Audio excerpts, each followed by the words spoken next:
Itu sampai ada guyonannya Cak Nun itu. Itu sampai sekarang Gus Dur itu belum pernah didatangi Mungkar Nakir. Belum pernah ditanya Mungkar Nakir. Ada presiden nggak punya dompet itu Gus Dur. Sudah pernah saya katakan di Ciganjur. Ada presiden nggak punya dompet itu Gus Dur. Gus Dur sampean masuk MPR ya Gus. Sampai tanya Gus Mus dulu. Kalau Gus Mus setuju, saya mau. Assalamualaikum warahmatullahi wabarakatuh. Alhamdulillahirabbil alamin. Wassalatu wassalamu ala asrafil anbiya'i wal mursalin. Sayyidina wa maulana Muhammadin wa ala alihi wa sahbihi ajma'in. Amma ba'd. Hadaratil afadil, Sadatil masyayikh wal asatidzah wal ustadzat, wa fil muqaddimah sahibul fadilah Syekh hadzal ma'had Kiai Abdul Hakim Mahfud Ma'izzuh,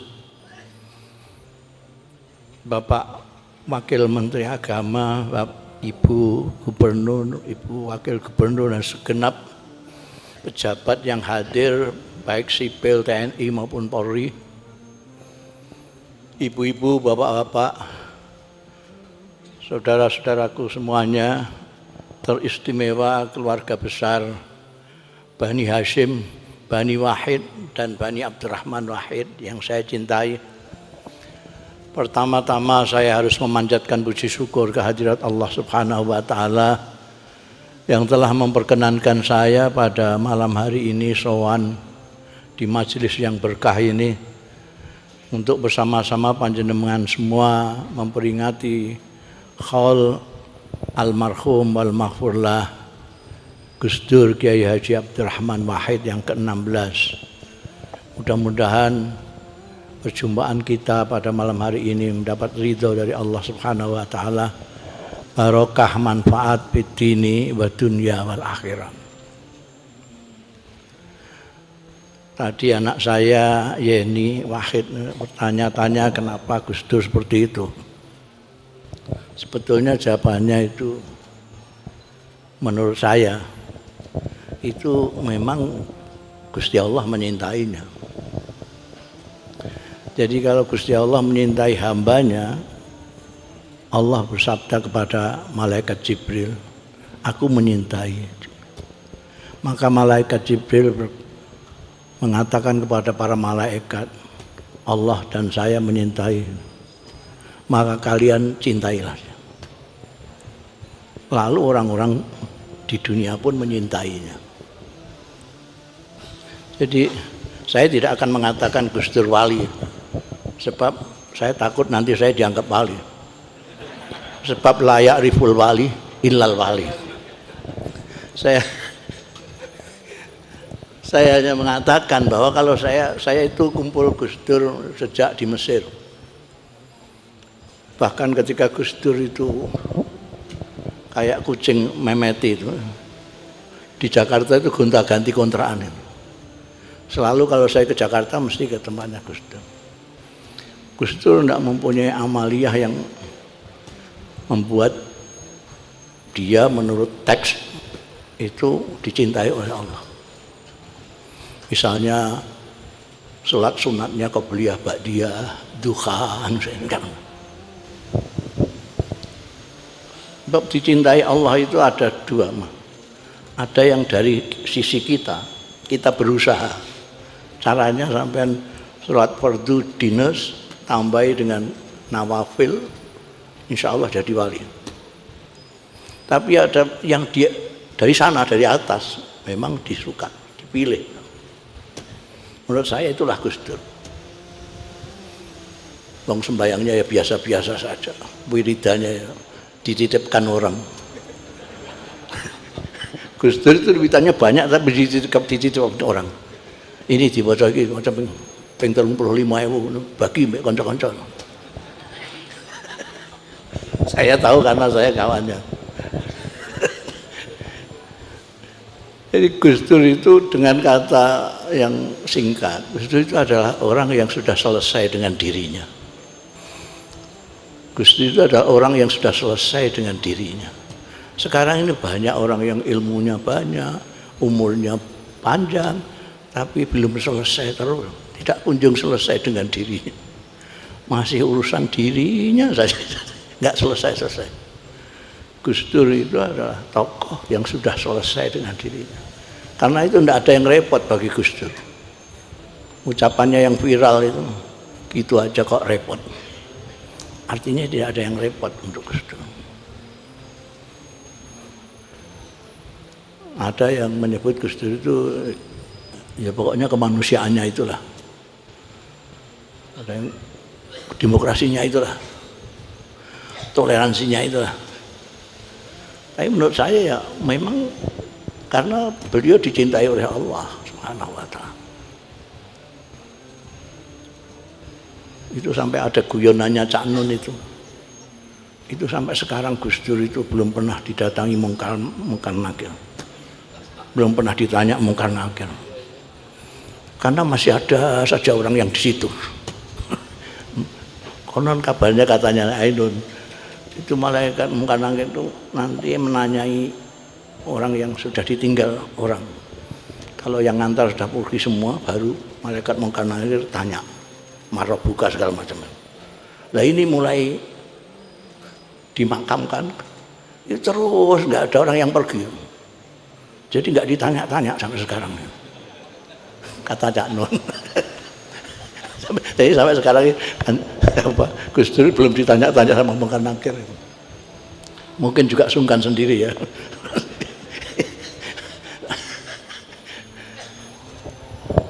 Ibu-ibu, bapak-bapak dan saudara sekalian yang terhormat, jadi saya tadi mengatakan bahwa Gus Dur itu sudah selesai dengan dirinya.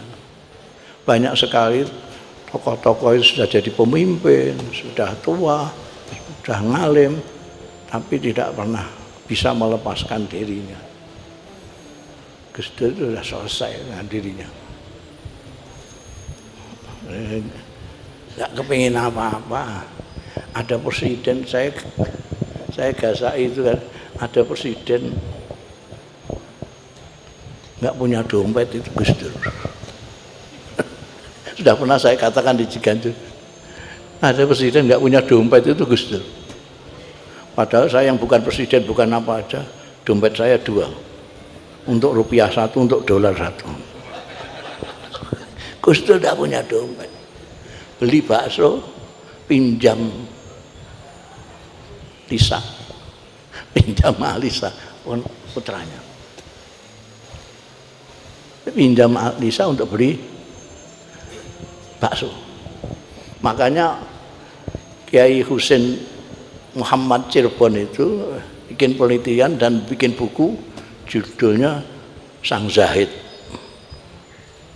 Jadi beliau mengatakan bahwa Gus Dur itu zahid, zuhud. Saya bilang, sampean bikin buku begini ini nggak laku. Loh, saya cari duit. Iya, nama buku kan sampean cetak kan sampean jual. Itu tidak akan laku, saya bilang itu. Orang lagi senang-senangnya dunia kok sampean ajak ngomong zuhud. Zuhud itu tidak kemantil dunia. Mana payu bukumu. Dan betul saja, sampai sekarang nggak payu. Ya untuk perpustakaannya sendiri saja. Itu ada penelitiannya Kiai Husain Muhammad tentang Gus Dur. Gus Dur itu zuhud. Dan memang jeli Kiai Husain itu. Gus Dur itu memang ya itu tadi, tidak punya dompet, beli bakso pinjam sama anaknya. Padahal dulu waktu di Mesir itu selalu menraktir saya kemana saja. Jadi kalau ke warung, ke kafe, dia selalu punya duit. Saya heran, ini podo-podo beasiswa ini podo wolong pone kok iki. Nraktir terus. Mungkin ada kiriman dari Indonesia, saya nggak tahu ya, pokoknya dia sugih duit. Pada waktu di Mesir itu jadi mahasiswa sugih duit. Jadi presiden kok malah gak di duit, aneh banget ya. Jadi itu kena tinggal buku, nulis buku, bukan presiden gak di duit. Jadi mahasiswa duit akeh. Jadi presiden malah gak di duit.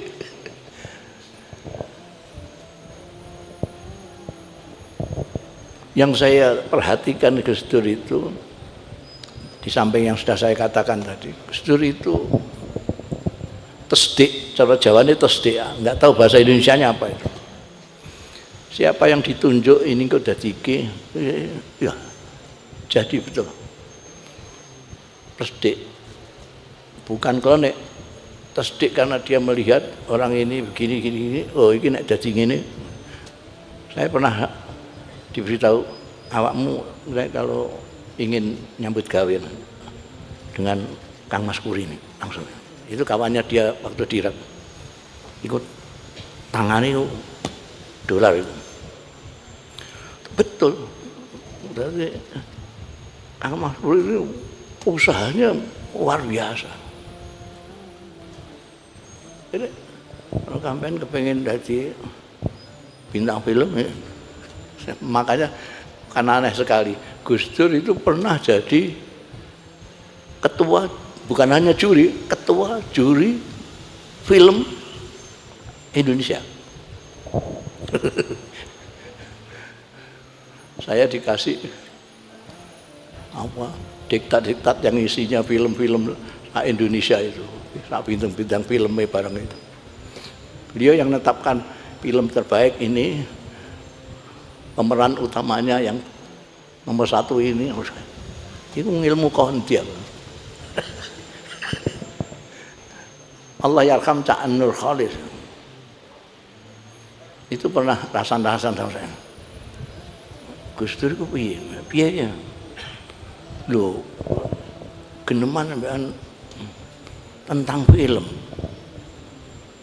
Iku wong-wong film iku geneman paling-paling ya film Hollywood, film Eropa Timur wis gak pati ngerti. Gus Dur ngajak ngerti jenenge sutradara, bintang film, editor film Mandarin. Padahal jadi Cak Nur, padahal jenenge Cina kan angel-angel ngono kae. Gus Dur apa kabeh. Terus tak guyoni, wah itu dikarangno karo Gus Dur sampean itu. Ya mbok nek ngono. Itu ketika di DKJ, Gus Dur kan pernah jadi ketua DKJ, Dewan Kesenian Jakarta. Soalnya di situ itu di DKJ itu ada ketua komisi sastra. Waktu itu almarhum Abdul Hadi WM. Ada komisi musik, ada itu almarhum Sukaharjana. Ada film Ami Priyono, banyak lah. Kalau ngomong sama Gus Dur ini kalah kabeh. Misalnya Ami Priyono ngertine yo film barat, kalau film Eropa Timur. Gus Dur film Hongkong. Film Hongkong ngerti sak jenenge pengarange, sak editore, sutradarane, bintang film ngerti.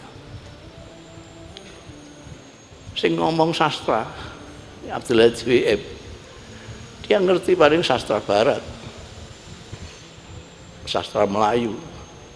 Gus Dur sastra Eropa Timur sak piturute. Sastra Arab nama, tak ngerti kabeh. Ketika DKJ di tim itu mengadakan Malam Palestina,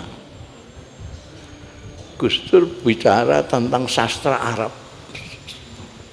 Orang melongo kabeh. Jadi yang di Mesir, di Yordan, di ini tokoh-tokohnya ini. Wapal kabeh. Padahal saya yang terkenal penyair aja nggak ngerti. Dia tahu semua. Jadi di NU itu juga gitu.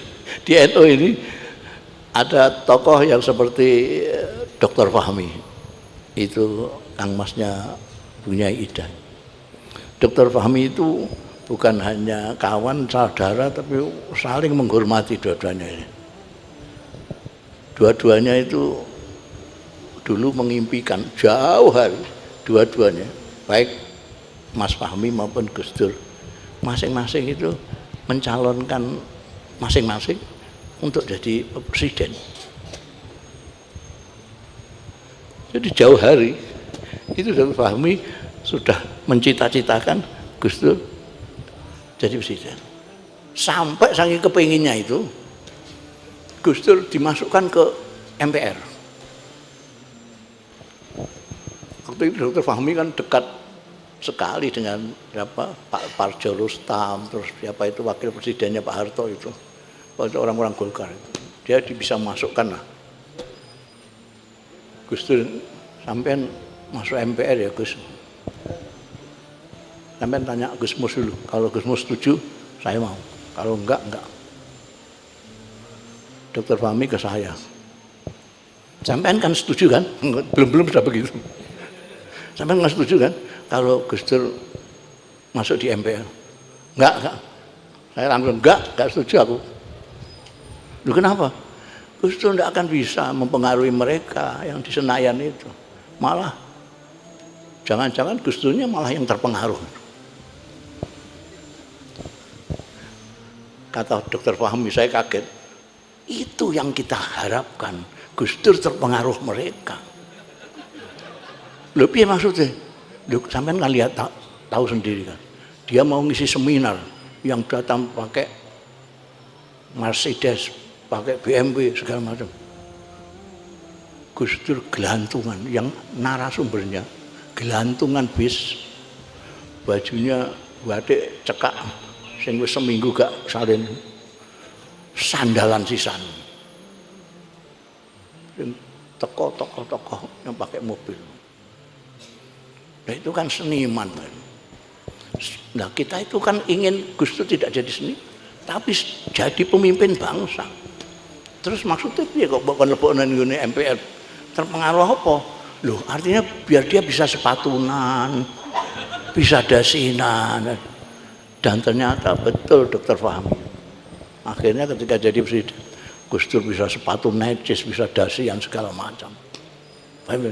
Coba kalau tidak diajari pada waktu itu di MPR, Gus Dur masih sandalan. Jadi ketika dilantik ya presiden sudah bisa sepatunan beliau. Saya yang pertama kali mendapat kesempatan untuk mengucapkan selamat kepada presiden yang baru dilantik. Saya sandalan. Ditahan tak mau. Orang istana ditahan. Kok pakai sandal Pak? Loh presidenmu kok sepatunan aku nih. Coba lihat dulu presidennya masih sudah sepatunan Pak belum. Kalau sudah sepatunan saya tak sepatunan. Saya itu menyesuaikan diri dengan presiden sampean. Ya Allah, Gus Dur itu sudah selesai dengan dirinya sendiri. Yang ada hanya memberi, nggak ada pamrih apa-apa, nggak kepengen apa-apa. Itu Gus Dur sudah selesai. Padahal sekarang itu banyak orang yang nggak selesai dengan dirinya. Padahal wis sugih, wis pinter, wis jabatannya tinggi, tapi nggak selesai dengan dirinya. Masih saja terkungkung oleh dirinya sendiri. Itu yang saya perhatikan Gus Dur itu. Kalau tadi dikatakan apa namanya, Yeni itu Gus Dur itu ikhlas itu. Ya bolehlah dilihat ikhlas juga biar, tapi sebetulnya Gus Dur itu yaitu ditunjuk dari atas. Ana uhibbu hadzal rajul wa ahibbu. Maka Jibril bilang Allah wa ana uhibbu wa ahibbu. Lalu orang-orang pun menyintai Gus Dur sampai sekarang. sampai sekarang. Dulu itu ada perempuan yang ke makam sini nangis-nangis, minta maaf, Gus, ngapunten, rombian mboten milih jenengan.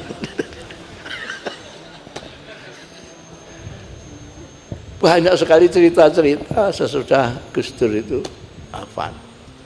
Sebelum wafat orang banyak yang tidak tahu bahwa Gus Dur itu dipilih oleh Allah Subhanahu wa taala untuk dicintai umatnya. Mudah-mudahan kita semua, terutama yang hadir pada malam hari ini, mendapat berkahnya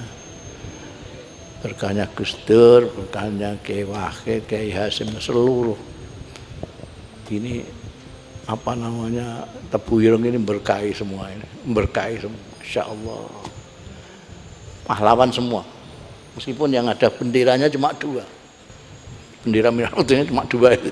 Gus Kikin itu siapa? Ini mesti Gus Yusuf yang satunya ini.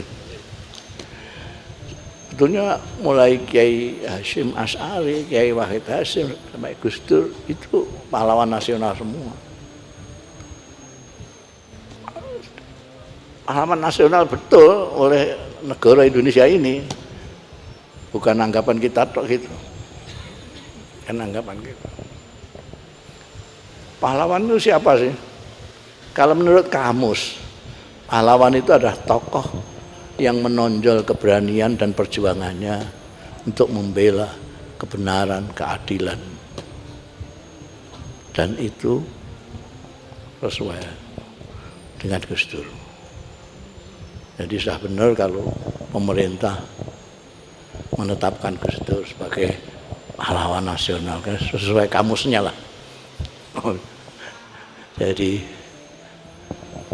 saya kira itu, saya kesini juga bukan untuk mau'izah hasanah. Mau'izah hasanah itu untuk orang-orang yang belum dalan. Sampean ini sudah dalan semua, masa di mau'izah? Itu kan dalilnya kan ud'u ila sabili rabbika bil hikmati wal mau'izati.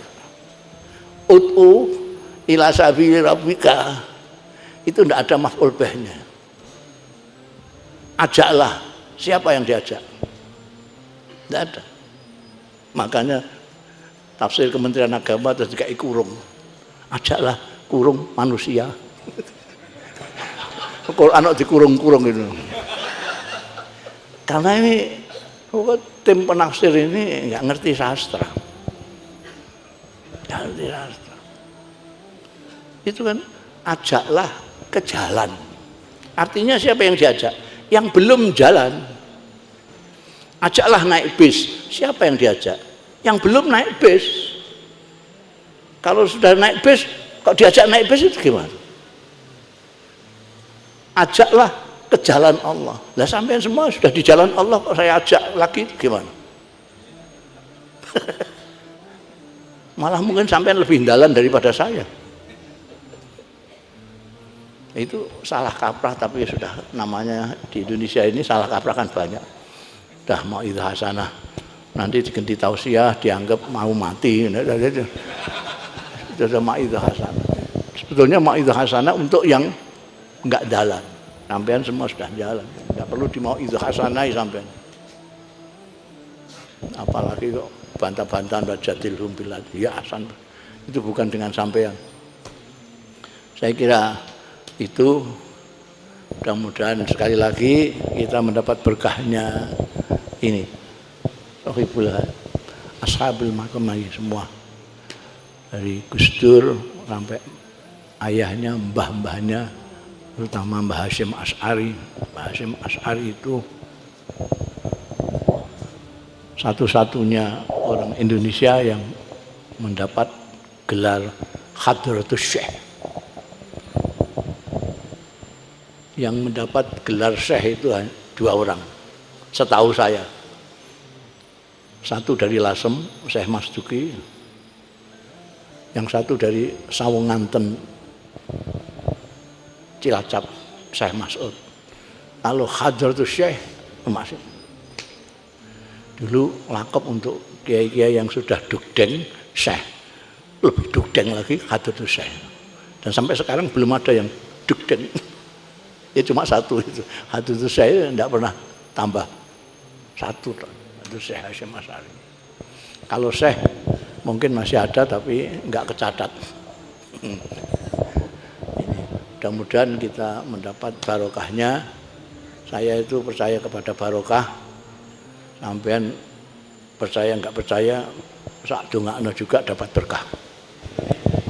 Wallahu yuwaffiquna ila ma fi khairul Islam wal muslimin, khairu nahdlatil ulama wa nahdiyin, wa khairu Indonesia wa Indonesiin, wa astaghfirullahal azim li wa lakum wal afu minkum. Wassalamualaikum warahmatullahi wabarakatuh.